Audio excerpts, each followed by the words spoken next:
हरे कृष्ण। आज दुनिया रे असली और नकली मध्य भेद करने अत्यंत कष्टकर हो जाइए। बाहर को सबकि चमकुचे किंतु सत्यर आलोक भीतर ही आसे। नकली जिनस शीघ्र ही मिल जाए किंतु असली जिनस पाइबा को प्रयास, धैर्य, शुद्ध इच्छा दरकार पड़ी थाए।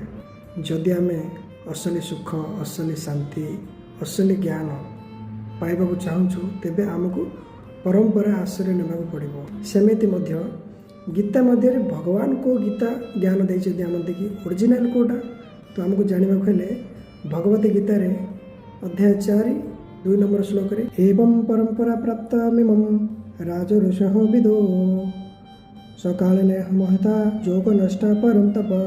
आमको ये श्लोक रे कहुए भगवत गीता परंपरा माध्यम आसी। ये हूँ से गीता ओरिजिनल गीता आपण मानक इस्कन टेम्पल रे मिल जाए आपन को। तो आपण माने प्रयास करूँ ये गीता को पढ़ा। यही भगवत गीता ज्ञान भगवान प्रथम ब्रह्मा को, नारद को एमती गुरु परंपरा होकर आसिक वर्तमान ऐसी भक्ति वेदांत स्वामी शील प्रभुपादर परंपरा रे अच्छी। तो आमको सदाबले विचार करने दरकार जे दुनिया तो बहुत किसी जिनस मिलूँ मात्र भगवान कही भगवत गीता वर्तमान में आपन को शील प्रभुपादर गीतार आपको मिल जाए। हरे कृष्ण।